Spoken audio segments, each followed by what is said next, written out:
I don't ever slow up, no I don't take shit. I got no love for the fakeness. If you wanna play tough and wanna hate this, I'll always show up.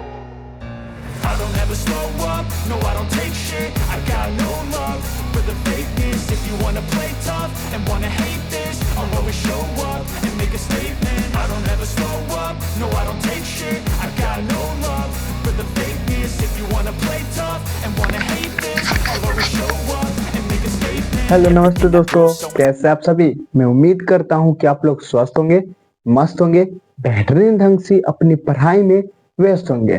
तो जैसे कि आप लोगों को पता है कि मैं science, social science, maths, Hindi, Sanskrit और सब्जेक्ट पढ़ाता हूं, लेकिन मैं अभी कंटिन्यू क्लास साइंस का ले रहा हूं, फिजिक्स, केमिस्ट्री, बायोलॉजी ना।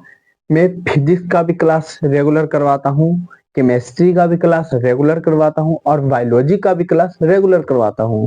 लेकिन मेरा जो सब्जेक्ट है हिंदी हिंदी हो गया, संस्कृत का, मैथ्स हो गया, सोशल साइंस का, ये सब का क्लास में नहीं ले रहा हूँ। लेकिन जैसे ही चैप्टर 1 सभी का समाप्त हो जाएगा तो मैं आप लोगों को दूसरा सब्जेक्ट की पढ़ाई करवाऊंगा। लेकिन उससे पहले अगर आप लोग हमारे चैनल को सब्सक्राइब नहीं किए हो तो हमारे चैनल को सब्सक्राइब कीजिए और हमारे पढ़ाने का क्वालिटी कंटेंट कैसी है आप लोग कमेंट बॉक्स में जरूर कमेंट कीजिए। लेकिन आप लोग सिर्फ हमारे क्लास को देखते हैं लेकिन कमेंट नहीं करते हो, तो कमेंट कीजिए, हमारे लिए महत्वपूर्ण कमेंट हैं। तो ठीक है, आप लोग कमेंट कीजिए और हमें प्यार सपोर्ट कीजिए। तो चलिए मैं क्लास को स्टार्ट करता हूँ। लेकिन क्लास को स्टार्ट करने से पहले मैं आप लोगों को एक पावर, शिक्षा वह दरवाजा है जिसे खोलकर आप तरक्की के सारे रास्ते खोल सकते हो। किताब खुद चुप रहती है, किताब खुद चुप रहती है, लेकिन जिसने पढ़ लिया उसको बोलना और लड़ना सिखा देता है। तो आप लोगों को यह शायरी कैसी लगी आप लोग फीडबैक जरूर दीजिएगा। तो चलिए मैं क्लास को स्टार्ट करता हूँ। जैसे कि बिहार बोर्ड ना, बिहार बोर्ड क्लास 10, यानी बिहार बोर्ड हम लोग हिंदी मीडियम के छात्र हैं और क्लास 10 में पढ़ते हैं ना। लेकिन जो यह क्लास चल रही है बायोलॉजी चैप्टर 1, यह बायोलॉजी का क्लास है और चैप्टर 1 का क्लास है। लेकिन बायोलॉजी चैप्टर जो 1 है उसका नाम क्या है, तो जैव प्रक्रम, लाइफ प्रोसेस ना।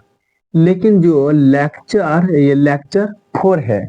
लेकिन लेक्चर 3, 2, 1 अगर आप लोग नहीं देखे हैं तो हमारे प्लेलिस्ट में जाकर आप लोग देख लीजिए। तो आज हम लोगों को यह क्लास में सिर्फ प्रपोर्शन के प्रकार पढ़नी है। और मैं आप लोगों को बोला भी था अगले क्लास में ही, इसके पहले बैक वाले क्लास में, कि आप लोग कमेंट बॉक्स में प्रपोर्शन के प्रकार बताइएगा।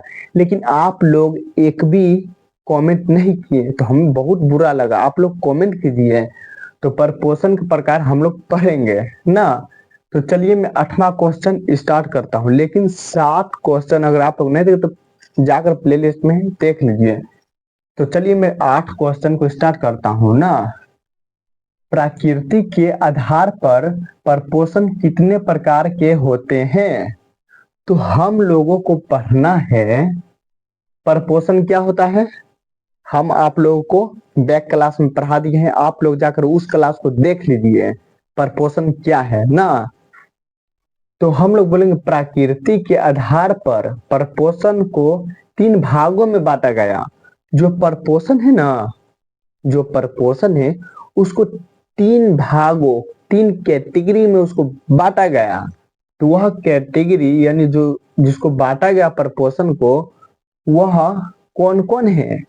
तो जो पहला है, पहला परजीवी पोषण, और जो दूसरा है मृतोपजीवी पोषण, और जो तीसरा है प्राणी संपोषी पोषण ना, प्राणी संपोषण। ठीक, लेकिन आखिरी में परजीवी पोषण क्या होता है, मृतोपजीवी पोषण क्या होता है और प्राणी संपोषी क्या होता है। तो मैं आप लोगों को यह क्वेश्चन बताऊंगा। लेकिन यह सब भी आई इंपॉर्टेंट क्वेश्चन है। आप लोग जाकर क्वेश्चन बैक एक बार उल्टा कर देख लीजिए, यह सब पूछा गया सवाल है और यह परीक्षा में 2026 में आएगा तो आएगा।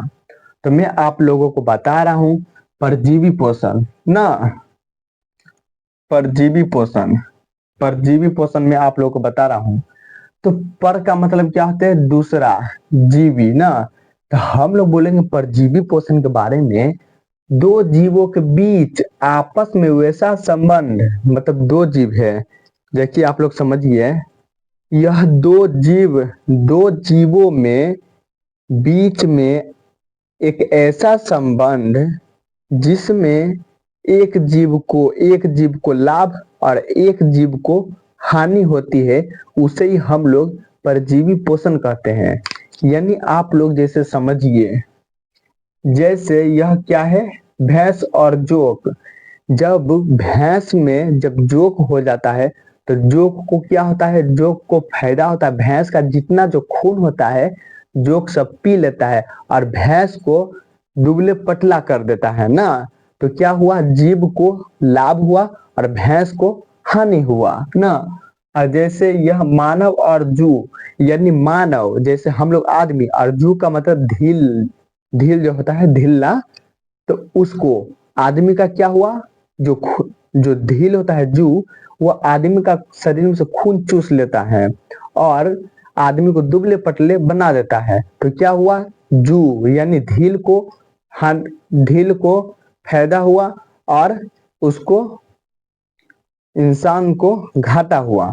तो वही बात है, इसमें भी परजीवी पोषण बता रहा है, दो जीवों के बीच आपस में वैसा संबंध जिसमें एक जीव को लाभ मिलती है और एक जीव को हानि मिलती है, उसे ही परजीवी पोषण कहते हैं। जैसे भैंस और जोक, मानव और जू इत्यादि। ठीक है, आप लोग समझ गए। लेकिन दूसरे नंबर में क्या है? मृतोपजीवी पोषण। मृतोपजीवी पोषण, तो मृतोपजीवी पोषण का मतलब यह होता है, मृतोपजीवी यानी मरे गले वैसा जीव जंतु जो मरे गले जीव जंतुओं से अपना भोजन प्राप्त करता है, उसे ही हम लोग मृतोपजीवी पोषण कहते हैं। जैसे कि यहाँ पर लिखा गया है, वैसा जीव जंतु जो अपना भोजन सरल जीव जंतु से प्राप्त करता है, उसे मृतोपजीवी पोषण कहते हैं। जैसे कवक, विषाणु, जीवाणु, प्रोटोजोआ इत्यादि। यह सब जो है ना, यह सब आप लोग गूगल पर सर्च कर यह सब का फोटो आप लोग देख सकते हैं। अगर आप लोगों को देखना है तो मैं आप लोग कमेंट कीजिए, मैं इसका फोटो आप लोगों को दिखाऊंगा। ठीक, कमेंट कीजिए। लेकिन आप जो है प्राणी संपोषण, तीसरा जो है प्राणी संपोषण, यह सब क्वेश्चन अगर आप लोग को समझ में आ गया होगा तो ठीक है, नहीं तो फिर से मेरा क्लास देखना तो आ जाएगा। तो चलिए मैं तीसरा क्वेश्चन बताता हूँ, प्राणी संपोषण। प्राणी संपोषण का हुआ मतलब वैसा जीव जंतु जो अपना भोजन ठोस या तरल का मतलब तेल जो होता है ना, पूरी कचौरी तेल में छान दिया जाता है, वही तरल पदार्थ के रूप में प्राप्त करता है, उसे ही प्राणी संपोषण कहते हैं। जैसे मानव ठोस, कितना भी टाइट रहता था उसको कचर देता है, जानवर की तरह उसको कचर देता है और खा जाता है। तरल तेल पदार्थ वाला जो चीज होता है, लस वाला जो चीज होता है, उससे भी इंसान खा जाता है, और मेढक भी। तो वही हुआ प्राणी संपोषी का कहने का मतलब, वैसा जीव जंतु जो अपना भोजन ठोस और तरल के रूप में प्राप्त करता है, उसे ही प्राणी संपोषण कहते हैं। तो आप लोगों को इतनी ही क्वेश्चन इस क्लास में बताया हूँ। तो आप लोगों को यह कैसी क्लास लगी, आप लोग कमेंट में फीडबैक दीजिएगा, आप लोग हमें सपोर्ट करें। तो मिलती है नेक्स्ट क्लास में, तब तक के लिए जय हिंद, जय भारत।